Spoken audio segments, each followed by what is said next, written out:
Finally, in times when the class struggle nears the decisive hour, the progress of dissolution going on within the ruling class, in fact, within the whole range of old society, assumes such a violent, glaring character that a small section of the ruling class cuts itself adrift and joins the revolutionary class, the class that holds the future in its hands.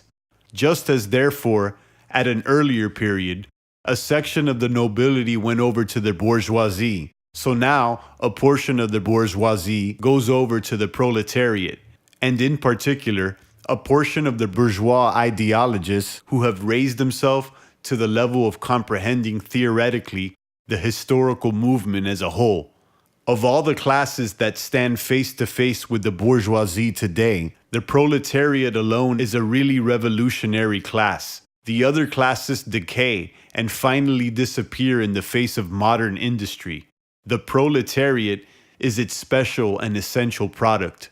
The lower middle class, the small manufacturer, the shopkeeper, the artisan, the peasant, all these fight against the bourgeoisie to save from extinction their existence as fractions of the middle class. They are therefore not revolutionary, but conservative. Nay more, they are reactionary, for they try to roll back the wheel of history. If by chance they are revolutionary, they are only so in view of their impending transfer into the proletariat. They thus defend not their present, but their future interest. They desert their own standpoint to place themselves at that of the proletariat. The dangerous class, the social scum, that passively rotting mass thrown off by the lowest layers of the old society, may here and there be swept into the movement by a proletarian revolution. Its conditions of life, however, prepare it far more for the part of a bribed tool of reactionary intrigue. In the condition of the proletariat, those of old society at large are already virtually swamped. The proletarian is without property. His relation to his wife and children has no longer anything in common with the bourgeois family relations.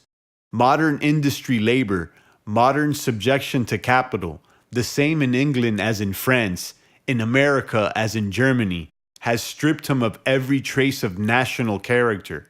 Law, morality, religion are to him so many bourgeois prejudices behind which lurk in ambush just as many bourgeois interests. All the preceding classes that got the upper hand sought to fortify their already acquired status by subjecting society at large to their conditions of appropriation.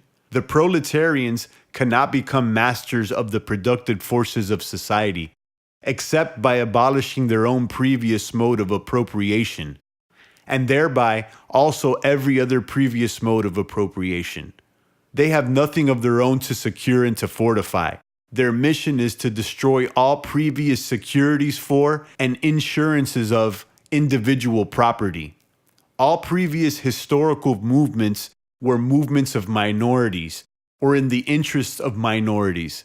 The proletarian movement is the self-conscious, independent movement of the immense majority, in the interest of the immense majority. The proletariat, the lowest stratum of our present society, cannot stir, cannot raise itself up without the whole superincumbent strata of official society sprung into the air. Though not in substance, yet in form, the struggle of the proletariat with the bourgeoisie is at first a national struggle. The proletariat of each country must, of course, first of all settle matters with its own bourgeoisie. In depicting the most general phases of the development of the proletariat, we traced the more or less veiled civil war, ranging within existing society, up to the point where the war breaks out into open revolution, and where the violent overthrow of the bourgeoisie lays the foundation for the sway of the proletariat. Every form of society has been based, as we have already seen, on the antagonism of oppressing and oppressed classes.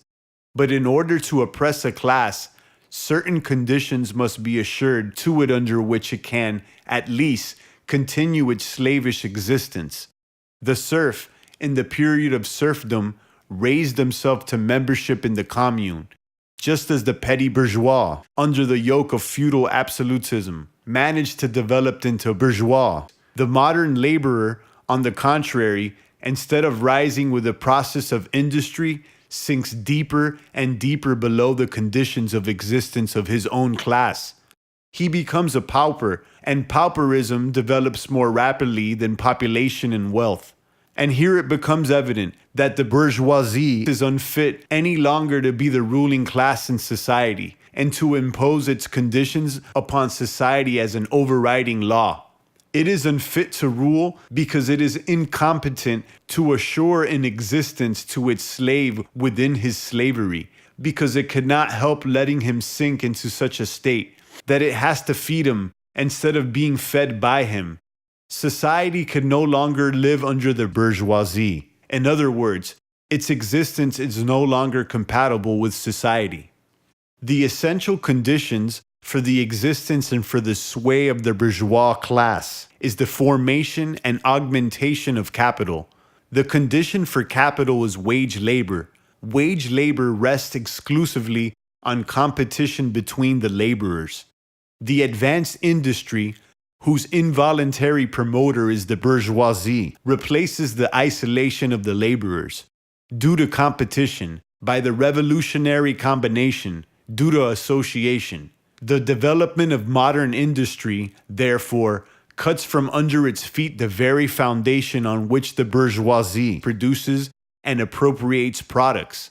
What the bourgeoisie therefore produces, above all, are its own gravediggers. Its fall and the victory of the proletariat are equally inevitable.